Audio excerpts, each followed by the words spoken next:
ಇದೇ ಕೆಲಸ.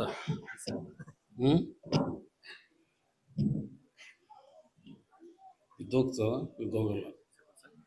ಸ್ವಲ್ಪ ಹಿಂದಕ್ಕಿಡಿ.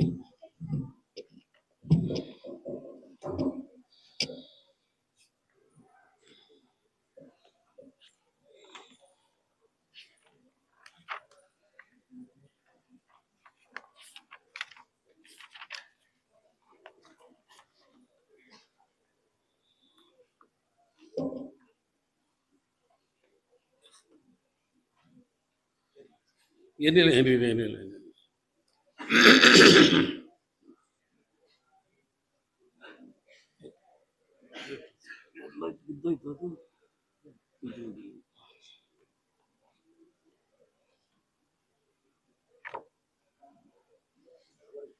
ಸನ್ಮಾನ್ಯರೇ, ಬೆಂಗಳೂರು ವಿಶ್ವವಿದ್ಯಾನಿಲಯದ ವತಿಯಿಂದ ಇರುವ ಹಿಂದುಳಿದ ವರ್ಗಗಳ ಕೋಶ, ಇದರ ಮೂಲಕ ನಮ್ಮನ್ನು ಆಳಿದ ಮಹಾಪ್ರಭು ನಾಲ್ವಡಿ ಕೃಷ್ಣರಾಜ ಒಡೆಯರವರ ಕುರಿತು ಅವರ ಜೀವನ, ಸಾಧನೆ ಮತ್ತು ಸುಧಾರಣೆಗಳು, ಈ ವಿಷಯಗಳ ಬಗ್ಗೆ ಇಡೀ ದಿನದ ಗೋಷ್ಠಿ ಇಟ್ಟುಕೊಂಡಿರೋದು ನನಗಂತೂ ತೀರಾ ತೀರಾ ತೀರಾ ಖುಷಿ. ಅದನ್ನು ಹೇಳಬೇಕಾದ್ರೆ ದುಃಖನೂ ಇದೆ, ಅದನ್ನು ನಾನು ಹೇಳಲೇಬೇಕು ಅಂತ ಹೇಳ್ತಾ ಇದ್ದೀನಿ. 2004 ಇರಬಹುದು ಬಹುಶಃ. ನಾನು ಅವಾಗ ಮೈಸೂರಿನಲ್ಲಿ ಅಸಿಸ್ಟೆಂಟ್ ಕಮಿಷನರ್ ಕೆಲಸ ಮಾಡ್ತಾ ಇದ್ದೆ. ಆ ಸಮಯದಲ್ಲಿ ಬಂಡಾಯ ಸಾಹಿತಿ ಬರಗೂರು ರಾಮಚಂದ್ರಪ್ಪ ಅವರು ದಸರಾ ಉದ್ಘಾಟನೆಗೆ ಬಂದಿದ್ರು, ತಮಗೆಲ್ಲ ನೆನಪಿರಬಹುದು. ಬಂದಂತ ಸಂದರ್ಭದಲ್ಲಿ ಅವರ ವೈಯಕ್ತಿಕ ಕಾರಣದಿಂದ ಅದನ್ನ ಯಾರು ಪ್ರಶ್ನೆ ಮಾಡಕ್ ಆಗಲ್ಲ. ಹಾಗಾಗಿ ದೇವರ ದರ್ಶನ ಮಾಡದೆ ಉದ್ಘಾಟನೆ ಮಾಡಿ ಉದ್ಘಾಟನಾ ಭಾಷಣವನ್ನ ಮಾಡ್ತಾರೆ. ಮಾಡಿದಂತ ಸಂದರ್ಭದಲ್ಲಿ ಅವರು ಒಂದು ಮಾತು ಹೇಳ್ತಾರೆ. ಏನ ಮಾತು ಅಂತ ಹೇಳಿದ್ರೆ, ಈ ನಾಡಿಗೆ ನಮ್ಮನ್ನಾಳಿದ ಪ್ರಭು ನಾಲ್ವಡಿ ಕೃಷ್ಣರಾಜ ಒಡೆಯರ ಕೊಡುಗೆ ಅಪಾರ. ಅದಕ್ಕೆ ನಾನು ಹೇಳಕ್ಕಾಗಲ್ಲ ಅಪಾರನ. ಹಾಗಾಗಿ ಅವರ ಹೆಸರಿನಲ್ಲಿ ಒಂದು ರಾಷ್ಟ್ರ ಮಟ್ಟದ ಪ್ರಶಸ್ತಿ ಕೊಡಬೇಕು ಕರ್ನಾಟಕ ಸರ್ಕಾರ ಅಂತ ವಿನಯಪೂರ್ವಕವಾಗಿ ಅವರು ಕೋರಿಕೊಳ್ತಾರೆ. ಅಲ್ಲಿ ಕೂತಿದ್ದ ಎಲ್ಲಾ ಮಂತ್ರಿಗಳು ಸಹ ಸಾಲು ಸಾಲಾಗಿ ಕೂತಿರ್ತಾರೆ, ಎಲ್ಲರೂ ಕೂಡ ಎಸ್ ಅಂತಾರೆ. ಆದರೆ ಇದುವರೆಗೂ ಸಹ ಆ ಕಾರ್ಯಕ್ರಮವನ್ನ ಕರ್ನಾಟಕ ಸರ್ಕಾರ ಮಾತ್ರ ನೆರವೇರಿಸಿ. ಅದರಲ್ಲಿ ಏನ್ ಕಷ್ಟ ಇತ್ತು ಅಂತ ನನಗೆ ಗೊತ್ತಿಲ್ಲ. ಕೊನೆಗೆ ನಾನು ಏನು ಮಾಡಿದೆ ಅಂತ ಹೇಳಿದ್ರೆ, ನಾನು ಮೈಸೂರು ನಗರ ಪಾಲಿಕೆಯಲ್ಲಿ ಕೆಲಸ ಮಾಡುವಂತ ಅವಕಾಶ ಸಿಕ್ತು. ಅಲ್ಲಿ ಚಿತ್ರದುರ್ಗದ ಮುರುಘರಾಜೇಂದ್ರ ಮಠದ ಸ್ವಾಮಿಗಳು ಬಸವಶ್ರೀ ಪ್ರಶಸ್ತಿ ಅಂತ ಪ್ರತಿ ವರ್ಷ ಕೊಟ್ಕೊಂಡು ಬರ್ತಾ ಇದ್ದಾರೆ. ಆ ರೀತಿ ನಾವೇ ಯಾಕೆ ಮಾಡಬಾರದು? ಒಂದು ವರ್ಷದಲ್ಲಿ 1 ಕೋಟಿ ಖರ್ಚು ಮಾಡಿದ್ರೆ ಮೈಸೂರು ಮಹಾನಗರ ಪಾಲಿಕೆಯಿಂದ ಈ ಕೆಲಸ ಮಾಡಲಿಕ್ಕೆ ಸಾಧ್ಯ ಆಗ್ತದೆ ಅನ್ನುವಂಥದ್ದು ನಾನು ಕೈಗೆತ್ಕೊಂಡೆ.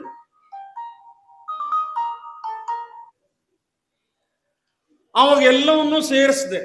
ಆ ದಿನವೂ ಕೂಡ ಬಂತು, ಅಲ್ಲಿಂದನೂ ತರಿಸಿದೆ ಎಲ್ಲವನ್ನು. ಅದಕ್ಕೆ ಒಂದು ಬಜೆಟ್ಟು ಕೂಡ ಪ್ರತಿ ವರ್ಷ ಎಷ್ಟಾಗ್ತದೆ ಅಂತ ಅದನ್ನು ಕೂಡ ನಾವು ಯೋಚನೆ ಮಾಡಿ ಒಂದು ದಿನ ಅದು ತೀರ್ಮಾನ ತಗೋಬೇಕು. ಆವಾಗ ಪಾಲಿಕೆಯ ಸಭೆಯನ್ನ ಕರೀತಾರೆ. ಒಬ್ಬ ಹೆಣ್ಣು ಮಗಳು ಮೇಯರ್, ಹೆಸರು ಹೇಳಬಾರ್ದು. ಆವಾಗ ನಮ್ಮ ಆಯುಕ್ತರು ಇರ್ತಾರೆ. ಕೊನೆಗೆ ನಾನು ಆಯುಕ್ತನಾಗಿದ್ದೆ ಅಲ್ಲಿ, ಅದು ಬೇರೆ ವಿಷಯ. ಆಯುಕ್ತರು ಈಗ ಈ ಬಗ್ಗೆ ಲಿಂಗಪ್ಪನವ್ರು ಮಾತಾಡ್ತಾರೆ ಅಂತ ಹೇಳಿ ನನ್ನನ್ನು ಕರೆಸ್ತಾರೆ. ನಾನು ವಿಷಯ ಎತ್ಕೊಂಡೆ. ಬರಗೂರು ರಾಮಚಂದ್ರಪ್ಪನವ್ರ ವಿಷಯ ಹೇಳಿದಾಗ ಯಾವನೊಬ್ಬ ಸಂಘಿಗೆ ಅದು ಅರ್ಥ ಆಗ್ಲಿಲ್ಲ. ಆ ಸಂಘಿ ಬಂದು ಆತ ದೇವರಿಗೆ ಕೈ ಪೂಜೆ ಮಾಡದೇನೆ ಈ ರೀತಿ ಭಾಷಣ ಮಾಡಿ ಹೋಗಿದ್ದಾನೆ, ಅವನು ಹೇಳಿದ್ದ ಒಂದು ವಿಷಯವನ್ನ ಅವನ ರಾಷ್ಟ್ರ ಮಟ್ಟದಲ್ಲಿ ನಾಲ್ವಡಿ ಕೃಷ್ಣರಾಜ ಒಡೆಯರಿಗೆ ಪ್ರಶಸ್ತಿ ಕೊಡುವಂಥದ್ದು ಬೇಕಾಗಿಲ್ಲ ಅಂತ ಹೇಳಿದ. ಒಬ್ಬರೂ ಮಾತಾಡಲಿಲ್ಲ. ನಾನು ಅವಕಾಶ ಕೊಟ್ಟಿದ್ದೇನೆ, ಮೇಯರ್ ಹೇಳಬೇಕಾಗಿತ್ತು, ಅವ್ರು ಮಾತಾಡಿ ಹೋಗ್ತಾರೆ, ನೀವು ಕೂತ್ಕೊಳ್ಳಿ ಅಂತ. ಆ ಮೇಯರ್ಗೆ ಅಧಿಕಾರ ಇತ್ತು, ಆದ್ರೆ ಮೇಯರ್ ಮಾತಾಡಲಿಲ್ಲ. ಇದಲ್ಲದೆ ನಾನು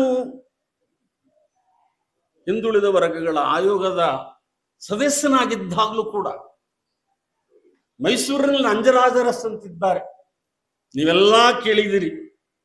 ಟಿಪ್ಪು ಸುಲ್ತಾನ್ ಬಗ್ಗೆ ಒಂದು ಮಹಾನ್ ಗ್ರಂಥ ಬರೆದಿದ್ದಾರೆ, ತಾವೆಲ್ಲರೂ ಓದಬೇಕು ಅದನ್ನು. ಆ ಗ್ರಂಥಕರ್ತರು ನನಗೆ ಬಂದು ಬೆಂಗಳೂರಿನ ನನ್ನ ಕಚೇರಿಗೆ ಬಂದು ಒಂದು ಮನವಿ ಕೊಡ್ತಾರೆ. ಆ ಮನವಿಯಲ್ಲಿ ಏನಿರ್ತದೆ ಅಂತ ಹೇಳಿದ್ರೆ 2 ಅಂಶಗಳನ್ನು ಹೇಳಿರ್ತಾರೆ. ಒಂದು, ಮೈಸೂರು ವಿಶ್ವವಿದ್ಯಾನಿಲಯದ ನಾಮ ಅಂತರ ಮಾಡೋದು. ಏನು? ಅದನ್ನು ನಾಲ್ವಡಿ ಕೃಷ್ಣರಾಜ ಒಡೆಯರ ಮೈಸೂರು ವಿಶ್ವವಿದ್ಯಾಲಯ ಹೆಸರಲ್ಲಿ ಕರೀಬೇಕು ಅಂತ ಒಂದು. 2ನೇದು ರಾಷ್ಟ್ರ ಮಟ್ಟದ ಪ್ರಶಸ್ತಿ. ಅವ್ರನ್ನ ವಿಚಾರಣೆ ಮಾಡೋದು ನಮ್ಮ ಆಯೋಗದಿಂದ. ವಿಚಾರಣೆ ಮಾಡಿ ಕೊನೆಗೆ ನಾನೇ ಕೂಡ ಬರೆದೆ ಅದನ್ನ. ಸುಮಾರು 300ಕ್ಕೂ ಹೆಚ್ಚು ಸಲಹೆಗಳನ್ನು ನಾವು ಸರ್ಕಾರಕ್ಕೆ ಕೊಟ್ಟಿದ್ದೀವಿ. ಇನ್ನೂ ಏನೇನೋ ಕೆಲಸ ಮಾಡಿದ್ದೀವಿ.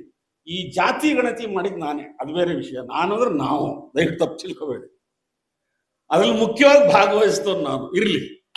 ಅದಾದ ನಂತರ ಕೂಡ ಸರ್ಕಾರದಲ್ಲಿ ಕೂಡ ಅಲ್ಲಿ ರಂಗಪ್ಪನವರು ಇದ್ರು. ಅವರು ಯಾವುದೋ ಕಾರಣದಿಂದ ಸಿಂಡಿಕೇಟ್ ಇಟ್ಟು ಈ ಮೈಸೂರು ಅನ್ನೋದೀಗಾಗಲೇ ಪ್ರಪಂಚದಾದ್ಯಂತ ಜನಜನಿತವಾಗಿ ಬಿಟ್ಟಿದೆ, ಆ ಕಾರಣದಿಂದ ನಾಲ್ವಡಿ ಕೃಷ್ಣರಾಜ ಒಡೆಯರ್ ಹೆಸರು ಇಡ್ಲಿಕ್ಕೆ ಆಗುದಿಲ್ಲ ಅಂತ ಹೇಳಿ ಒಂದು ತೀರ್ಮಾನ ತಗೊಂಡ್ರು. ನಮಸ್ಕಾರ ಅಂತ ಇದನ್ನ ಕನ್ನಡ ಮತ್ತು ಸಂಸ್ಕೃತಿ ಇಲಾಖೆ ಕಳಿಸ್ಕೊಟ್ರು ರಾಜ್ಯ ಮಟ್ಟಕ್ಕೆ ಅಂತ. ನಾನಲ್ಲಿ ಯಾರೊಬ್ರು KS ಆಫೀಸರು ಡೈರೆಕ್ಟರ್ ಆಗಿದ್ರು, ಅವ್ರ ಹತ್ರ ಕೂತ್ಕೊಂಡು ಮಾತಾಡಿದ್ರು. ಮಾಡ್ತೀವಿ ಕೊನೆಗೆ ಮಾಡಿ. ಇದು ನನಗೆ ದುಃಖ ತರುವಂತ ವಿಷಯ. ಅಂತ ಹಿನ್ನೆಲೆಯಲ್ಲಿ ಮೈಸೂರಿನಲ್ಲೂ ಕೂಡ ಯಾಂತ್ರಿಕವಾಗಿ ಪ್ರತಿ ವರ್ಷ ಮೇ 4 ನಾಲ್ವಡಿ ಕೃಷ್ಣರಾಜ ಒಡೆಯವರ ಹುಟ್ಟುದ ದಿನ, ಅವತ್ತು ಯಾಂತ್ರಿಕವಾಗಿ ಮಾಡ್ತಾರೆ ಅಷ್ಟೇ. ಯಾರೂ ಕೂಡ ಮನಪೂರ್ವಕವಾಗಿ ನಾಲ್ವಡಿ ಕೃಷ್ಣರಾಜ ಒಡೆಯರು ಮೈಸೂರು ಸಂಸ್ಥಾನಕ್ಕೆ ಇಂಥ ಕೊಡುಗೆಗಳನ್ನು ಕೊಟ್ಟಿದ್ದಾರೆ, ನಾವು ನೆನೆಸ್ಕೋಬೇಕು ಅನ್ನೋ ಭಾವನೆ ಕಿಂಚಿತ್ತೂ ಕೂಡ ಇಲ್ಲ. ಸ್ನೇಹಿತರೆ, ಇದನ್ನ ನಾನು ಹೇಳಬೇಕು ಅಂತ ಅನ್ನಿಸ್ತು. ಈಗಾಗಲೇ ಇನ್ನು 1/4 ಗಂಟೆ ಮಾತ್ರ ನಮ್ಗೆ ಉಳಿದಿದೆ ನಮ್ಮ ಅಮ್ಮ ಈ ಗೋಷ್ಠಿ ಅವಧಿ. ನಾನು ಎಷ್ಟು ನಿಮಿಷ ಮಾತಾಡ್ತೀನೋ ನನಗೆ ಗೊತ್ತಿಲ್ಲ. ಆದರೆ ಒಂದು ವಿಷಯ ಅಂತೂ ಸತ್ಯ, ಜಯಪ್ರಕಾಶ್ ಅವರು ಮುಂದ್ಗಡೆ ಈ ನಾಡಿನ ಪ್ರಖ್ಯಾತ ಬರಹಗಾರರು, ಭಾಷಣಕಾರರು, ಮತ್ತು ಇನ್ನೇನೇನು ಅವ್ರ ಎದುರುಗಡೆ ನಾನು ಮಾತಾಡ್ತಾ ಇರೋದು ಅಂತಂದ್ರೆ ನಾನು ಬಹಳ ಕುಬ್ಜನ. ಅವ್ರ ಮಾತುಗಳನ್ನ ಹಲವಾರು ಸಲ ಕೇಳಿದ್ದೇನೆ. ಅದೇನ್ ವಿದ್ವತ್, ಅವರು ನಂತರ ಕನ್ನಡ ಓದೋರಲ್ಲ ಅಂತ ಅನ್ಸುತ್ತೆ. ನಾನು ಕನ್ನಡ ಓದೋನಲ್ಲ, ನಾನು BSc LLB. ಇರ್ಲಿ, ಅದು ಬೇರೆ ವಿಷಯ. ಈಗ ನೋಡಿ, ಒಂದು 10-15 ನಿಮಿಷದಲ್ಲಿ ನಾನು ಮುಗಿಸ್ಲಿಕ್ಕೆ ಪ್ರಯತ್ನ ಮಾಡ್ತೇನೆ. ಅದಕ್ಕಿಂತ ನಾನು ಜಾಸ್ತಿ ತಗೊಳ್ಳೋದಿಲ್ಲ. ಇದು ನನಗೆ ಚೆನ್ನಾಗಿ ಗೊತ್ತಿದೆ. ಆ ಕಾರಣದಿಂದ ನೋಡಿ, ನಾಲ್ವಡಿ ಕೃಷ್ಣರಾಜ ಒಡೆಯರ್ ಬಗ್ಗೆ ಯಾವುದನ್ನ ಇದನ್ನ ಅಯ್ಯೋ ಇದಾಗ್ಲೇ ನನ್ನ ಪುಸ್ತಕಗಳಲ್ಲಿ ಬಂದ್ಬಿಟ್ಟಿದೆ. ಇರ್ಲಿ, ಕೊಡ್ತೀನಿ, ಪರವಾಗಿಲ್ಲ, ಬರ್ಕೊಡ್ತೀನಿ, ತೊಂದರೆ ಇಲ್ಲ, ಬರ್ಕೊಡ್ತೀನಿ. ಏನಿಲ್ಲ, 5 ನೀವು 10 ನಿಮಿಷದಲ್ಲಿ ಮುಗಿಸ್ತೀನಿ. ಆಗಲ್ಲ, ಕಷ್ಟ ಇದೆ. ಆವಾಗ ಏನಾಗ್ತದೆ, BM ಶ್ರೀ ಅವರು ಗಂಧದ ಗುಡಿ ಇದು ಮೈಸೂರು, ಚಿನ್ನದ ನಾಡಿದು ಮೈಸೂರು, ವೀಣೆಯ ಬೆಡಗು ಮೈಸೂರು, ನಾಲ್ವಡಿ ಕೃಷ್ಣನ ಮೈಸೂರು ಅಂತ ಹೇಳಿ ಆ ಮಹಾತ್ಮನನ್ನ ಹೊಗಳಿದ್ದಾರೆ. ನಮ್ಮ ಒಂದು ವಿಷಯ ಅಂತೂ ಸತ್ಯವಾಗಿ ಹೇಳ್ತೀನಿ, ದಲಿತ ವಿದ್ಯಾರ್ಥಿಗಳು ಇದ್ದಿದ್ರೆ ನಾಲ್ವಡಿ ಕೃಷ್ಣರಾಜ ಒಡೆಯರ್ ಈ ಮಟ್ಟಕ್ಕೆ ಅವರ ಹೆಸರನ್ನ ನಾಡಿನಾದ್ಯಂತ ಪ್ರಚಾರಕ್ಕೆ ಬರ್ತಾ ಇರಲಿಲ್ಲ. ಅದು ನಿಮಗೆ ನೆನಪು. ಮುಖ್ಯವಾಗಿ ನಾಲ್ವಡಿ ಕೃಷ್ಣರಾಜ ಒಡೆಯರವರು ಈ ನಾಡಿಗೆ ಕೊಟ್ಟಂತ ಕೊಡುಗೆಯನ್ನ ಪ್ರತಿ ವರ್ಷ ಸ್ಮರಿಸ್ತಾ ಇರೋರು ದಲಿತರು ಮಾತ್ರ. ಅದಾದ ಮೇಲೆ ಹಿಂದುಳಿದವರು, ಮೇಲ್ವರ್ಗ ಮೇಲ್ಜಾತಿಯವ್ರ ಬಗ್ಗೆ ನಾನು ಹೇಳಿಲ್ಲ. ಅಂತವರು ಈಗ ನಮ್ಮ ಭಾರತೀಯ ಸಮಾಜಕ್ಕೆ ಕೆಲವು ರೋಗಗಳಿದ್ದಾವೆ. ಆ ರೋಗಗಳೇನಪ್ಪ ಅಂದ್ರೆ, ನಮ್ಮ ಸಾಮಾಜಿಕ ವ್ಯವಸ್ಥೆ ಏನಿಲ್ಲ, ಅಸಮಾಧಾನ, ತಾರತಮ್ಯ, ಈ ಎಲ್ಲಾ ಕಾರಣಗಳಿಂದ ಏನಾಗ್ತದೆ, ಒಂದು ಮುನ್ನೆಲೆಗೆ ಬಂದದ್ದೇ ಸಾಮಾಜಿಕ ನ್ಯಾಯದ ಪರಿಕಲ್ಪನೆ. ಎಲ್ಲರಿಗೂ ಸಮಬಾಳು ಸಮಪಾಲು, ಅದೇ ಸಾಮಾಜಿಕ ನ್ಯಾಯ. ಇದು ನೀವು ತಿಳ್ಕೊಂಡಿರಬಹುದು, ಕೇವಲ ಭಾರತದಲ್ಲಿ ಮಾತ್ರ ಇದೆ. ಇದು ನಮ್ಮ ಸಂವಿಧಾನ ಬಂದ ನಂತರ ಬಾಬಾ ಸಾಹೇಬ್ ಅಂಬೇಡ್ಕರ್ ಅವರ ಕೊಡುಗೆ ಅಂತ ಹೇಳಿದ್ರೆ ಒಂದ್ ರೀತಿಲಿ ಸರಿ ಅಂದ್ರು, ಒಂದ್ ರೀತಿಲಿ ಸರಿಯಲ್ಲ. ಅದಕ್ಕಿಂತ ಮುಂಚೆಯೂ ಕೂಡ ಈ ವ್ಯವಸ್ಥೆ ಈ ರಾಷ್ಟ್ರದಲ್ಲಿ ಇತ್ತು. ಅಲ್ಲಿ ಏನು, ಇದಲ್ಲದೆ ಬೇರೆ ಬೇರೆ ದೇಶಗಳಲ್ಲೂ ಕೂಡ ಏನಿತ್ತು, protect discrimination, anti discrimination, affirmative action, social justice, ಇದೆಲ್ಲ ಎಲ್ಲೆಲ್ಲಿತ್ತು ಅಂದ್ರೆ ಬೇರೆ ಬೇರೆ ಹೆಸರಿನಲ್ಲಿ. ಕೆಲವು ಕಡೆ ಜಾತಿ ಹೆಸರಿನಲ್ಲಿ ಮೀಸಲಾತಿ ಇದೆ, ಕೆಲವು ಕಡೆ ಜನಾಂಗದ ಹೆಸರಲ್ಲಿ ಮೀಸಲಾತಿ. ಒಂದು ಬ್ರೆಜಿಲ್, ಅಮೆರಿಕ ಸಂಸ್ಥಾನ, ದಕ್ಷಿಣ ಆಫ್ರಿಕಾ, ಶ್ರೀಲಂಕಾ ಮತ್ತು ಮಲೇಷಿಯಾ ದೇಶಗಳಲ್ಲಿ ಈ ಮೀಸಲಾತಿ ಬೇರೆ ಬೇರೆಯ ಸ್ವರೂಪದಲ್ಲಿ ಕರೆದು ಅದು ಜಾರಿಯಲ್ಲಿರ್ತಕ್ಕಂಥದ್ದು.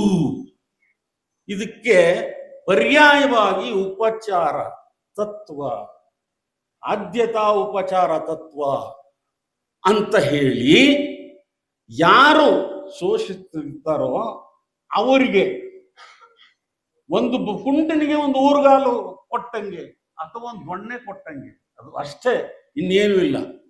ಆದ್ರೆ ಇನ್ನೊಂದು, ನ್ಯಾಯಾಲಯಗಳು ಯಾಕೋ ಇದು ಮೀಸಲಾತಿ ಹಕ್ಕಲ್ಲ ಅಂತ ತೀರ್ಮಾನ ಮಾಡಿ. ಮೀಸಲಾತಿ ಹಕ್ಕಲ್ಲ, ಅದು ಸತ್ಯ. ಯಾಕೆಂದ್ರೆ ಹಿಂದುಳಿದ ವರ್ಗಗಳನ್ನ ನೀವು 15(4) ಮತ್ತು 16(4) ಅನುಚ್ಛೇದ ಎರಡನ್ನೂ ಒಂದೇ ಸಲ ಓದ್ಕೋಬೇಕು. ಬಹಳಷ್ಟು ಜನಕ್ಕೆ ಏನಾಗಿದೆ ಅಂದ್ರೆ, ನನಗೆ ಪ್ರಸಕ್ತ ಅಂದ್ರೆ ಈ ಸಮಕಾಲೀನ ಸಮಸ್ಯೆಗಳ ಬಗ್ಗೆ ಮಾತಾಡುವಂದಿದ್ರೆ ನಾನು ಬಹಳ ಸಂತೋಷದಿಂದ ಮಾತಾಡ್ತಾ ಇದ್ದೆ. ಇದು ಚರಿತ್ರೆಯ ಕಾಲಗರ್ಭದಲ್ಲಿ ಹೋಗಿರುವಂತ ವಿಷಯ, ಆದ್ರೂ ಚರಿತ್ರೆ ನೆನೆಸ್ಕೋಬೇಕು. ಬಾಬಾ ಸಾಹೇಬ್ ಏನ್ ಹೇಳಿದ್ದಾರೆ, ಚರಿತ್ರೆಯನ್ನು ಬಲ್ಲವನಿಗೆ ಚರಿತ್ರೆ ಸೃಷ್ಟಿಸಕ್ಕೆ ಸಾಧ್ಯ ಆಗ್ತದೆ ಅನ್ನೋ ಮಾತನ್ನು ಹೇಳ್ತಾರೆ. ಹಾಗಾಗಿ ಈ ಚರಿತ್ರೆ ನೆನೆಸ್ಕೊಂಡ್ರೆ ನಾವು ಮುಂದೆ ಬರ್ತಕ್ಕಂಥದ್ದು ನಡವಳಿಕೆಗೆ ನಮ್ಮ ಸಾಧ್ಯವಾಗ್ತದೆ ಅನ್ನೋ ಮಾತು ಸತ್ಯವಾದ ಮಾತು. ಹಾಗಾಗಿ ಏನಾಗ್ತದೆ ಹೇಳಿ, ಒಂದು ವಿಷಯ ಹೇಳ್ತೀನಿ. ಈ ಆದ್ಯತಾ ಉಪಚಾರ ತತ್ವ ಮೊದಲಿಗೆ ಇದು ನಾನು ಎಲ್ಲಿಗೆ ಹೋಗ್ತೀನಿ ಅಂದ್ರೆ 1852ರಲ್ಲಿ ಜ್ಯೋತಿಬಾ ಫುಲೆ ದಂಪತಿಗಳು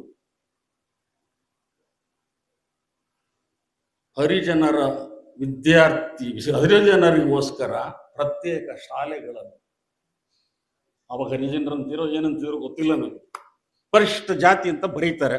ಪರಿಶಿಷ್ಟ ಜಾತಿ ಬಂದಿದ್ದು 1928ರಲ್ಲಿ ಸೈಮನ್ ಕಮಿಷನ್ ನಲ್ಲಿ ಪರಿಶಿಷ್ಟ ಜಾತಿ ಅಂತ ಹೆಸರಿಸ್ತಾರೆ. ಅವಾಗ ಏನಂತಿದ್ರು ಗೊತ್ತಿಲ್ಲ, ಅವರಿಗೆ ಶಾಲೆ ತೆರೀತಾರೆ. ಅದು ಬಹುಶಃ ಅದು ಮೀಸಲಾತಿಯ ಮೊದಲ ಪ್ರಯೋಗ ಅಂತ ನನಗೆ ಅನ್ನಿಸ್ತಾ ಇದೆ. ಅದು ಹೆಚ್ಚಿಗೆ ಹೇಳಕ್ ಹೋಗಲ್ಲ. ಅವ್ರು ಹೆಂಗೆ ಸಾವಿತ್ರಿಬಾಯಿ ಫುಲೆ ಎಷ್ಟು ಕಷ್ಟ ಅನುಭವಿಸಿದ್ರು ನಾನು ಹೇಳಕ್ ಹೋಗಲ್ಲ. ಎರಡನೇದು, ಎಲ್ಲರೂ ಏನ್ ಹೇಳ್ತಾರೆ, ಶಾಹು ಮಹಾರಾಜರು, ಕೊಲ್ಲಾಪುರ ಮಹಾಸಂಸ್ಥಾನದ ಶಾಹು ಮಹಾರಾಜರು 1902ರಲ್ಲಿ ಮೀಸಲಾತಿಯನ್ನ ಕೊಟ್ಟರು ಅಂತ ಹೇಳ್ತಾರೆ. ಅದಕ್ಕಿಂತ ಹಿಂದೆ ನಮ್ಮ ಮೈಸೂರಿನಲ್ಲೇ, ಮೈಸೂರು ಸಂಸ್ಥಾನದಲ್ಲಿ ನೋಡಿ, 1831ರಿಂದ 1881ರವರೆಗೆ ರೆಸಿಡೆಂಟರ ಆಡಳಿತ ಇತ್ತು. ಇಲ್ಲಿ ಕಮಿಷನರ್ಗಳು ಆಳ್ತಾ ಇದ್ರು. ಯಾರು ಕಮಿಷನರು ಅಂದ್ರೆ, ಈ ಕಬ್ಬನ್ ಪಾರ್ಕ್ ಇದೆಯಲ್ಲ, ಅವ್ರ ಕಬ್ಬನ್ ಪಾರ್ಕ್, ಅವರ ಹೆಸರೇ ಕಬ್ಬನ್ ಮಾರ್ಕ್ ಕಬ್ಬನ್ ಅಂತ, ಅವ್ರು ಒಬ್ರು ಕಮಿಷನರ್ ಆಗಿದ್ದವರು. ಇನ್ನಿಬ್ಬರ ಹೆಸರಿದೆ, ನೆನಪು ಬರ್ತಾ ಇಲ್ಲ ನನಗೆ. ಕೊನೆಗೆ ಇವರು ಮೈಸೂರು ಮಹಾರಾಜರು, ಆ ಸಂಸ್ಥಾನದವರು ನಮಗೆ ಅಧಿಕಾರ ಬಿಟ್ಕೊಡಿ ಅಂತ ಕೇಳಲಾಗಿ 1881ರಲ್ಲಿ ಕೇಳ್ತಾರೆ, ಅವ್ರು ಬಿಟ್ಕೊಡ್ತಾರೆ. ಆವಾಗ ಶ್ರೀರಂಗಾಚಾರ್ಯರು ದಿವಾನ್ರಾಗಿರ್ತಾರೆ. ಎರಡನೇದು, ಆವಾಗ ನಾಲ್ವಡಿ ಕೃಷ್ಣರಾಜ ಒಡೆಯರ ತಂದೆ 10ನೇ ಚಾಮರಾಜ ಒಡೆಯರವರು ಆವಾಗ ಸಂಸ್ಥಾನದ ಅರಸರಾಗಿರ್ತಾರೆ. 1884 ಮೇ 4ರಲ್ಲಿ ರಾಜರ್ಷಿ ನಾಲ್ವಡಿ ಕೃಷ್ಣರಾಜ ಒಡೆಯರು ಇವರು ಜನನ ಆಗ್ತದೆ. 1894ರಲ್ಲಿ 10ನೇ ಚಾಮರಾಜ ಒಡೆಯರು ವಿಧಿವಶರಾಗ್ತಾರೆ. ಆವಾಗ ಕೆಂಪನಂಜಮ್ಮಣ್ಣಿಯವರು, ಕೆಂಪನಂಜಮ್ಮಣ್ಣಿ ಅಂದ್ರೆ ವಾಣಿವಿಲಾಸ ಸನ್ನಿಧಾನ, ಅವರು ರೆಸಿಡೆಂಟ್ ಆಗ್ತಾರೆ. ವಾಣಿವಿಲಾಸ ಸಾಗರ ಹಿರಿಯೂರು ತಾಲೂಕಿನಲ್ಲಿ ಕಟ್ಟಿದ್ದ ಆ ಮಹಾನ್ ನೆನ್ಪಿಟ್ಕೋಬಹುದು. ಬೇಕಾದಷ್ಟು ಕೆಲಸ ಮಾಡಿದ್ದಾರೆ, ಅವೆಲ್ಲ ಹೇಳಿಕ್ಕಾಗೋದಿಲ್ಲ. ನಾನು ಎಲ್ಲೇ ಯಾವುದೋ ಪುಸ್ತಕ ಓದುವಾಗ ಹೆಸರು ಹೇಳುವಂತ 50 ಕೆಲಸವನ್ನ ನಾಲ್ವಡಿ ಕೃಷ್ಣರಾಜ ಒಡೆಯರ್ ಮಾಡಿದ್ದಾರೆ ಅಂತ ಹೇಳಿದ್ರು. ಅವೆಲ್ಲ ಹೇಳಲಿಕ್ಕಾಗೋದಿಲ್ಲ. ಮುಂದೆ ಬರೋರು ಬಹಳಷ್ಟು ಜನ ಇದ್ದೀರಿ, ಈ ಗೋಷ್ಠಿಯಲ್ಲಿ ಮಾತಾಡೋರು, ಅವರೆಲ್ಲರೂ ತಿಳಿಸ್ತಾರೆ, ದಯವಿಟ್ಟು ಕೇಳಿ. ಅದಾದ ನಂತರ ಆವಾಗ ಈ ಇನ್ನೊಂದು ವಿಷಯ ಅಲ್ಲಿ ಹೇಳಲೇಬೇಕಾಗ್ತದೆ. ಬ್ರಿಟಿಷ್ನವರು 1872ರಲ್ಲಿ ಜಾತಿ ಜನಗಣತಿ ಅಂತ ಸ್ಟಾರ್ಟ್ ಮಾಡ್ತಾರೆ. ಆ ಜಾತಿ ಜನಗಣತಿಯಲ್ಲಿ ಜಾತಿಯನ್ನು ಒಂದು ಅಂಶವಾಗಿ ಜನಗಣತಿಯಲ್ಲಿ ಜಾತಿನೂ ಸೇರಿಸ್ಕೊಂಡು ಅವರು ಪ್ರಾರಂಭ ಮಾಡ್ತಾರೆ. ಆ 74ರಲ್ಲಿ ಒಂದು ಆದೇಶ ಹೊರಡಿಸಿರ್ತಾರೆ. ಏನು ಆದೇಶ?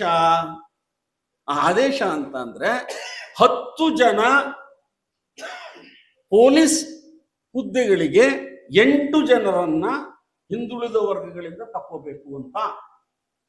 ನಂದು 3ನೇ ಪುಸ್ತಕ ಇದೆ, ಮೀಸಲಾತಿಯ ಒಳಮುಖ ಅಂತ.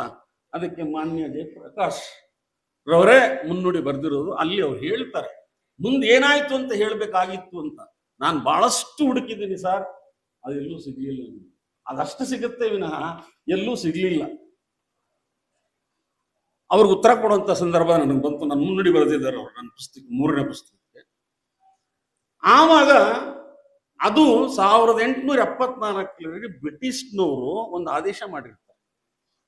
ಆದೇಶ ಏನು? ಇದು ಕೊಡಬೇಕು ಅಂತ. ಇದನ್ನ 1895ರಲ್ಲಿ, ಬಹುಶಃ ನನಗೆ ಆ ತಿಂಗಳು ಮತ್ತು ದಿನಾಂಕ ಮರ್ತೋಗಿದೆ, ಆವಾಗ ಶೇಷಾದ್ರಿ ಅಯ್ಯರವರು ದಿವಾನರಾಗಿದ್ದಾಗ ನಮ್ಮ ವಾಣಿವಿಲಾಸ ಸನ್ನಿಧಾನ ಅವರ ರೆಸಿಡೆಂಟ್ ಇದ್ದಿದ್ದಾಗ ಅದನ್ನು ಜಾರಿ ಕೊಡ್ತಾರೆ. ಅಲ್ಲಿ ಸ್ಟಾರ್ಟ್ ಆಗುತ್ತೆ ಇಡೀ ಕರ್ನಾಟಕ, ಇಡೀ ದೇಶದಲ್ಲಿ ಮೊಟ್ಟ ಮೊದಲನೇ ಮೀಸಲಾತಿ ಕೊಟ್ಟಿದ್ದು ನಮ್ಮ ಮೈಸೂರು ಸಂಸ್ಥಾನನೇ. ಆ ನಂತರ 1902ರಲ್ಲಿ ಯಾರು ಕೊಟ್ಟಿದ್ದು? ನನಗೆ ತಾನೇ ಹೇಳಿದ್ನಲ್ಲ, ಶಾಹು ಮಹಾರಾಜರು ಕೊಟ್ಟಿದ್ದು. ಅವರು ಅಧಿಸೂಚನೆ ರಾಜ್ಯಪತ್ರ ಹೊರಡಿಸುವುದರ ಮೂಲಕ 50% ಮೀಸಲಾತಿಯನ್ನ ಕೊಡ್ತಾರೆ. ಅದಾದ ನಂತರವಷ್ಟೇ ನಮ್ಮ ಕರ್ನಾಟಕದಲ್ಲಿ, ಅಲ್ಲ ನಮ್ಮ ಮೈಸೂರು ಸಂಸ್ಥಾನದಲ್ಲಿ ಮೀಸಲಾತಿಗೆ ಒಂದು ಆಯಾಮ ಬರ್ತದೆ. ಆ ಏನು ಅಲ್ಲಿ ಬಂದಂತ ಸಂದರ್ಭದಲ್ಲಿ ನೋಡಿ, ಸಂಸ್ಥಾನದಲ್ಲಿ ಅರಸರು ಬದಲಾವಣೆಗಾಗಿ ಬಹಳಷ್ಟು ಅವಕಾಶ ಕಲ್ಪಿಸ್ಕೊಡ್ಬೇಕು ಅಂತ ಅವ್ರು ತೀರ್ಮಾನ ಮಾಡ್ತಾರೆ. ಅಲ್ಲಿ ಏನಪ್ಪಾ ಅಂತ ಹೇಳಿದ್ರೆ, 1911ರಲ್ಲಿ ಈ ಜಾತಿ ಜನಗಣತಿ ಅಂತ ಮಾಡ್ತಾರಲ್ಲ, ಟೈಮ್ ಆಯ್ತು, ಮಾಡ್ತಾರಲ್ಲ, ಆ ಸಂದರ್ಭದಲ್ಲಿ ಇದ್ದ ಸಾಕ್ಷರತೆ ಎಷ್ಟು ಅಂತ ಹೇಳಿದ್ರೆ ಯಾರಾದ್ರೂ ಹೇಳಬಲ್ರ? 12%. ಇವತ್ತು ನಾವು ರಾಷ್ಟ್ರೀಯ ಮಟ್ಟದಲ್ಲಿ 74-75 ಇದೆ. ತಿಳ್ಕೊಳ್ಳಿ, ಅಂಥ ಸಂದರ್ಭದಲ್ಲಿ ಇದ್ದಂತ ಈ 12% ಕೂಡ ಕೇವಲ ಒಂದೇ ವರ್ಗಕ್ಕೆ ಸೇರಿದ್ದವರೇ ವಿದ್ಯಾವಂತರಾಗ್ತಿದ್ದು. ಯಾಕೆಂದ್ರೆ ಎಲ್ಲರೂ ಕೂಡ ಅಕ್ಷರ ವಂಚಿತರನ್ನಾಗಿ ಮಾಡಿದ್ದು ಯಾರು ಅಂತ ನಿಮಗೆ ಗೊತ್ತಿದೆ. ಸ್ವಾಮಿಗೆ ಕಾಲ ಮುಗಿತಾ ಇದೆ. ಆಯ್ತು, ಬಹಳ ಸಂತೋಷ. ರಾಜ ಮಹಾರಾಜರ ಆಡಳಿತ ವ್ಯವಸ್ಥೆ ಅದಾದ್ಮೇಲೆ ಈ ಬ್ರಿಟಿಷರ ಏಕೀಕರಣ ಕೃತ ಇದು ಬರ್ತದೆ. ಬಂದಂತ ಸಮಯದಲ್ಲಿ ಒಳ್ಳೆಯ ಕೆಲಸಗಳು ನಡೆಯೋದಿಲ್ಲ. ಆವಾಗ ಎಲ್ಲಾ ಅಧಿಕಾರಗಳನ್ನು ಕೂಡ ಬ್ರಾಹ್ಮಣರೇ ವಹಿಸ್ಕೊಂಡಿರ್ತಾರೆ. ಬ್ರಾಹ್ಮಣರೇ ವಹಿಸ್ಕೊಂಡಿದ್ದಂತ ಸಂದರ್ಭದಲ್ಲಿ ಬ್ರಾಹ್ಮಣರು ಇಲ್ಲಿ ಇನ್ನೊಂದು ಏನಾಗಿರ್ತದೆ ಅಂದ್ರೆ, ತಮಿಳ್ನಾಡಲ್ಲಿ ಒಂದು ಪಕ್ಷ, ಅಲ್ಲಿ ಏನಾಗ್ತದೆ, ತಮಿಳ್ನಾಡಲ್ಲಿ ಒಂದು ಜಸ್ಟಿಸ್ ಪಾರ್ಟಿ ಅಂತ, ಅಲ್ಲೇನು ಲಿಬರಲ್ ಫೆಡರೇಷನ್ ಅಂತ ಹುಟ್ಟಾಕ್ತಾರೆ. ಆ ಲಿಬರಲ್ ಫೆಡರೇಷನ್ನೇ ಅಂತಿಮವಾಗಿ ಏನಾಗ್ತದೆ, ಅದು ಜಸ್ಟಿಸ್ ಪಾರ್ಟಿ ಅಂತ ಆಗ್ತದೆ. ಅಲ್ಲಿ ವಿದ್ಯಾಭ್ಯಾಸಕ್ಕೆ ಆಸ್ಥೆ ಕೊಡ್ತಾರೆ. ಅಲ್ಲಿರ್ತಕ್ಕಂಥವರೇ ಇಲ್ಲಿ ಮೈಸೂರು ಸಂಸ್ಥಾನಕ್ಕೆ ಎಲ್ಲ ಪೋಸ್ಟ್ಗಳು ಮತ್ತು ಹುದ್ದೆಗಳಿಗೆಲ್ಲ ಬರ್ತಾರೆ. ಈ ಮಧ್ಯದಲ್ಲಿ 1912ರಲ್ಲಿ ಡಾಕ್ಟರ್ ಸರ್ ಎಂ ವಿಶ್ವೇಶ್ವರಯ್ಯನವರು ದಿವಾನರಾಗ್ತಾರೆ. ಇಲ್ಲಿ ಅವ್ರದ ಅಲ್ಲಿ ಇವರ ಪ್ರಸ್ತುತ ಡಾಕ್ಟರ್ ಎಂ ವಿಶ್ವೇಶ್ವರಯ್ಯನವರು ಬರ್ತಾರೆ. ಬಂದಂತ ಸಂದರ್ಭದಲ್ಲಿ ಕೊನೆಗೆ ಮಹಾರಾಜರು ಅಸ್ಪೃಶ್ಯರಿಗೆ ಅಂತ ಹೇಳಿ 171 ಕಡೆ ಅವರ ಸಂಸ್ಥಾನದಲ್ಲಿ ಅಂದ್ರೆ ಪಂಚಮ ಶಾಲೆಗಳನ್ನ ತೆರೀತಾರೆ. ಆ ಪಂಚಮ ಶಾಲೆಗಳನ್ನ ನೋಡ್ಕೊಳ್ಳಿಕ್ಕೆ ಒಂದು ಏನು ದಲಿತ ವರ್ಗ ಮಿಷನ್ ಅಂತ ಸೃಷ್ಟಿಸ್ತಾರೆ. ಅದನ್ನ ನೋಡ್ಕೊಳ್ಳಕ್ಕೆ ನರಸಿಂಹಯ್ಯಂಗಾರು, ವಿರೂಪಾಕ್ಷ, ವೆಂಕಟಕೃಷ್ಣಯ್ಯ, ಎಸ್ ರಂಗಮ್ಮ, ಎಚ್ ನಂಡುಂಜಡ ಅರಸ್ ಮುಂತಾದವರೆಲ್ಲ ಇರ್ತಾರೆ. ಇದೆಲ್ಲ ಈಗೆಲ್ಲ ಆದ್ಮೇಲೆ ಏನಾಗ್ತದೆ, ಮೈಸೂರಿನಲ್ಲಿ ನಾನು ಹೇಳಿದ್ನಲ್ಲ 1880 ಕೈ ಕೊಟ್ಟರು ಅಂತ, ಆವಾಗ ಇದ್ದದ್ದು ರಂಗಾಚಾರ್ಯರು ಏನ್ ಮಾಡ್ತಾರೆ, ಪ್ರಜಾಪ್ರತಿನಿಧಿ ಮಂಡಳಿ ಅಂತ ಹೇಳಿ ಸೃಷ್ಟಿಸ್ತಾರೆ. ಅದೇನು ಅಂತ ಗೊತ್ತು ನಿಮ್ಗೆ, ಬೈಫೈ ಇದು ಇರ್ತದೆ ಅಂತ ಮಾಡ್ತಾರೆ. ಆವಾಗ ಅಲ್ಲಿ ಇದ್ದಂತ ಯಾರಿದ್ದವರಲ್ಲಿ ಎಚ್ ಎಂ ಚೆನ್ನೈನವರು, ಆಮೇಲೆ ರಾವ್ ಸಾಹೇಬ್ರವರು, ಇವರು ಅಲ್ಲಿ ಒಂದು ಠರಾವು ಪಾಸ್ ಮಾಡ್ತಾರೆ. ಹಿಂದುಳಿದವರಿಗೆ ಸಾಕಷ್ಟು ಶಿಕ್ಷಣದಲ್ಲಿ ಆದ್ಯತೆ ಕೊಡಬೇಕು ಮತ್ತು ಉದ್ಯೋಗದಲ್ಲಿ ಅವರಿಗೆ ಮೀಸಲಾತಿ ಕೊಡಬೇಕು ಅನ್ನೋ ದೃಷ್ಟಿನಲ್ಲಿ ಆಲೋಚನೆ ಅವ್ರು ಮಾಡ್ತಾರೆ. ಇದೆಲ್ಲ ಆದ ನಂತರ ಅಲ್ಲಿ ಅಷ್ಟರಲ್ಲಿ ಇವರು ಹೋಗಿ ನಾಲ್ವಡಿ ಕೃಷ್ಣರಾಜ ಒಡೆಯರಿಗೆ ಒಂದು ಮನವಿಯನ್ನು ಸ್ವಲ್ಪ ಕೊಡ್ತಾರೆ. ಆ ಕೊಟ್ಟಂತ ಸಂದರ್ಭದಲ್ಲಿ ಈ ಮೊದಲು ನಮ್ಮ ಸರ್ ಎಂ ವಿಶ್ವೇಶ್ವರಯ್ಯನವರು 6 ಜನ ಅಸಿಸ್ಟೆಂಟ್ ಕಮಿಷನರ್ಗೆ ಒಂದು ಪಟ್ಟಿ ಕೊಟ್ಟಿರ್ತಾರೆ. ಇಲ್ಲಿ ನಾನು ಕ್ರಮಬದ್ಧ ಹೇಳಕ್ ಆಗಲ್ಲ, ಕೊಟ್ಟಿರ್ತಾರೆ. ಕೊಟ್ಟಂತ ಸಂದರ್ಭದಲ್ಲಿ ನಮ್ಮ ಮಹಾರಾಜರು ನೋಡ್ತಾರೆ, 6 ಜನ ಬ್ರಾಹ್ಮಣರೇ ಆಗಿರ್ತಾರೆ. ಆವಾಗ 3 ಜನನ ಕಿತ್ತಾಕ್ಬಿಟ್ಟು 3 ಜನನ ಬದ್ಲಿ ಕೊಟ್ಟು ಇನ್ 3 ಜನಕ್ಕೆ ಅವಕಾಶ ಅಂತ ಕಲ್ಪಿಸ್ತಾರೆ. ಕೊನೆಗೆ ಅವರಿಬ್ಬರಿಗೂ ಒಡಂಬಡಿಕೆ ಆಗ್ತದೆ. ಇಲ್ಲಿ ನಾನು ಸರ್ ಎಂ ವಿಶ್ವೇಶ್ವರಯ್ಯನ ತಪ್ಪು ಅಂತ ಹೇಳಕ್ ಆಗೋದಿಲ್ಲ. ಅವ್ರ ಸಿದ್ಧಾಂತ ಏನು ಅಂದ್ರೆ ದಕ್ಷತೆಗೆ ಆದ್ಯತೆ ಕೊಡಬೇಕು. ಇವ್ರಿಗೇನು, ನಾಲ್ವಡಿ ಕೃಷ್ಣರಾಜ ಒಡೆಯರಿಗೆ ನನ್ನ ಜನ ನನ್ನನ್ನ ಇಂಥ ಕೆಲಸ ಮಾಡು ಅಂತ ಹೇಳಿ ನನಗೆ ಆಗ್ರಹಿಸ್ತಾ ಇದ್ದಾರೆ, ಆದ್ರಿಂದ ಅದು ನನ್ನ ಸಿದ್ಧಾಂತ ನಾನು ಇಟ್ಕೊಳ್ತೀನಿ, ನಿಮ್ ಸಿದ್ಧಾಂತ ನೀವ್ ಇಟ್ಕೊಳ್ಳಿ ಅಂತ ಪರಸ್ಪರ ಒಡಂಬಡಿಕೆ ಮಾಡ್ಕೊಂಡವ್ರು ಏನ್ ಮಾಡ್ತಾರೆ, ಇಬ್ರು ಬೇರ್ಪಟ್ಟು ಸ್ವಲ್ಪ ದಿನ ಮುಂದುವರಿರಿ. ನೀವು ಮುಂದುವರೆದು ಮುಂದೆ ಆಗುವಂತ ಕೆಲಸಗಳಿಗೆ ನಿಮ್ಮ ಸಹಾಯ, ನಿಮ್ಮ ಅದು ದೃಷ್ಟಿ ಬೇಕಾಗ್ತದೆ ಅಂತ ಹೇಳ್ತಾರೆ. ಹಂಗಾಗಿ 1932 ಕನ್ನಂಬಾಡಿ ಕಟ್ಟುವವರೆಗೂ ಅವರು ಇವ್ರ ಜೊತೆಲಿ ಇರ್ತಾರೆ. ಅದಾದ ನಂತರವಷ್ಟೇ 23/8/1918ರಲ್ಲಿ ಲೆಸ್ಲಿ ಸಿ ಮಿಲ್ಲರ್ ಆಗಿನ ಮುಖ್ಯ ನ್ಯಾಯಾಧೀಶರು ಅವರ ಒಂದು ಅಧ್ಯಕ್ಷತೆಯಲ್ಲಿ ಆಯೋಗ ಅಲ್ಲ ಸಮಿತಿಯನ್ನ ರಚಿಸ್ತಾರೆ. ಆ ಸಮಿತಿಯಲ್ಲಿ ಇದ್ದಂಥವರು ಶ್ರೀಕಂಠೇಶ್ವರ ಅಯ್ಯರ್, ಎಚ್ ಚೆನ್ನಯ್ಯ, ಎಂ ಬಸವಯ್ಯ, ಗುಲಾಂ ಅಹಮದ್ ಕಲಾಮಿ ಮತ್ತು ಎಂ ಮುತ್ತಣ್ಣ ಇತರೆ ಸದಸ್ಯರು ಇರ್ತಾರೆ. ಇವರು ಏನು ಮಾಡ್ತಾರೆ, ಇವರಿಗೆ ಪರಿಶೀಲನಾ ಅಂಶಗಳನ್ನು ಕೊಡ್ತಾರೆ. ಟರ್ಮ್ಸ್ ಆಫ್ ರೆಫರೆನ್ಸ್ ಅಂತ ಈಗ ಓದಿರ್ಬೇಕು ನೀವು, ಅದನ್ನ ಕೊಡ್ತಾರೆ. ಅದನ್ನ ಇಟ್ಕೊಂಡು 1911ರ ಜನಗಣತಿಯಲ್ಲಿ ಬಂದಂತ ಅಂಕಿಅಂಶಗಳನ್ನೂ ಇಟ್ಕೊಂಡು ಅದ್ರ ಜೊತೆಗೆ 1916, 17, 18ರಲ್ಲಿ ಅಬ್ರಾಹ್ಮಣರು ಮತ್ತು ಬ್ರಾಹ್ಮಣರಿಗೆ ಎಷ್ಟು ಬೇರೆ ಬೇರೆ ವೇತನದಲ್ಲಿ ಇದ್ರು ಅನ್ನೋದೊಂದು ಪಟ್ಟಿ ನನ್ನ ಹತ್ರ ಇದೆ. ಅದೆಲ್ಲ ಹೇಳಲಿಕ್ಕೆ ಆಗೋದಿಲ್ಲ ಈಗ. ಆ ಪಟ್ಟಿಗೆ ಅನುಗುಣವಾಗಿ ಒಂದು ಮೀಸಲಾತಿಯನ್ನ ಹೊರಡಿಸ್ತಾರೆ, ಮೀಸಲಾತಿ ಪಟ್ಟಿ ಕೊಡ್ತಾರೆ. ಅದರಲ್ಲಿ ಏನು ಅಂದ್ರೆ ಮುಖ್ಯವಾಗಿ 3, ಒಂದು ಆಂಗ್ಲೋ ಇಂಡಿಯನ್ಸು ಮತ್ತು ಬ್ರಾಹ್ಮಣರು, ಇನ್ನೊಂದು ಯುರೋಪಿಯನ್ಸ್, ಸಾಕು. ಯುರೋಪಿಯನ್ಸು ಇಷ್ಟು ಇಷ್ಟು ಜನನ ಬಿಟ್ಟು ಉಳಿದವ್ರನ್ನ ಮೀಸಲಾತಿ ಅಂತ ಕೊಡ್ತಾರೆ. ಆವಾಗ ವಿಶ್ವೇಶ್ವರಯ್ಯರು ಹೋಗಿದ್ದಾಗ ಆವಾಗ ಮುಂದೆ ಬರೋರು ಅವ್ರ ಭಾವ ಅಥವಾ ಸೋದರ ಮಾವ ಯಾರು? ಇವರು ಚಂದ್ರಕಾಂತ ರಾಜಾರಸ್ 1921ರಲ್ಲಿ ಇದನ್ನ ಜಾರಿ ಕೊಡ್ತಾರೆ. ಆ ಜಾರಿ ಕೊಟ್ಟಿದ್ದು 1956ರವರೆಗೂ ಆ ಮೀಸಲಾತಿ ಜಾರಿಯಲ್ಲಿರ್ತದೆ ಅಂತ ಇಷ್ಟು ಹೇಳಿ, ಬಹುಶಃ ನಮಗೆ ಸಮಯಾವಕಾಶ ಇಲ್ಲದೆ ಇದ್ರೂ ಕೂಡ ಇಷ್ಟು ಹೊತ್ತು ನನಗೆ ಮಾತಾಡ್ಲಿಕ್ಕೆ ಅವಕಾಶ ಸಿಕ್ತಲ್ಲ, ನಾನು ಪುಣ್ಯವಂತ ಅಂತ ಹೇಳಿ ಈ ಒಂದು ಪುಣ್ಯ ಕಾರ್ಯವನ್ನು ಯೋಜಿಸಿ ಈ ಕಾರ್ಯರೂಪಕ್ಕೆ ತಂದಿರತಕ್ಕಂಥ ಮಹಾನ್ ವ್ಯಕ್ತಿ ನಮ್ಮ ಚಿತ್ತಯ್ಯ ಪೂಜಾರ್ ಅವರು. ಮತ್ತು ನಿಮ್ಮಂಥ ವಿದ್ಯಾರ್ಥಿಗಳನ್ನ ಮಾತುಗಳನ್ನು ಕೇಳಿದಿರಿ, ಸಂತೋಷದಿಂದ ಕೇಳಿದ ತಮಗೆಲ್ಲರಿಗೂ ನಾನು ವಂದಿಸ್ತಾ ಈ ಕಾರ್ಯಕ್ರಮವನ್ನು ಅನಿವಾರ್ಯ ಕಾರಣವಾಗಿ ಮುಗಿಸ್ತೇನೆ. ಒಂದು ಹೇಳಲಿಕ್ಕೆ ನಾನು ಇಚ್ಛೆ ಪಡ್ತೇನೆ, ಈ ಮೀಸಲಾತಿ ಮತ್ತು ಹಿಂದುಳಿದ ವರ್ಗದ ಬಗ್ಗೆ ಮಾತಾಡಬೇಕು ಅಂದ್ರೆ 2 ಗಂಟೆ 3 ಗಂಟೆ ಸಾಕಾಗೋದಿಲ್ಲ, ಅಷ್ಟೂ ವಿಷಯಗಳಿದ್ದಾವೆ. ನನ್ನ 3 ಪುಸ್ತಕಗಳಿದ್ದಾವೆ. ಒಂದು ಮೀಸಲಾತಿಯ ಒಳನೋಟ, ಒಂದು ಮೀಸಲಾತಿಯ ಅಂತರಂಗ, ಒಂದು ಮೀಸಲಾತಿಯ ಒಳಮುಖ ಅಂತ. ಆ 3 ಪುಸ್ತಕ ಓದಿದ್ರೆ ಸಾಮಾನ್ಯವಾಗಿ ಮಾಸ್ಟರ್ ಆಗಬಹುದು. ಅದನ್ನು ಸುಮಾರು 4 ವರ್ಷದಲ್ಲಿ ಆ 3 ಪುಸ್ತಕಗಳನ್ನ ಬರೆಯುವಂತ ಅವಕಾಶ ನನಗೆ ಸಿಕ್ತು.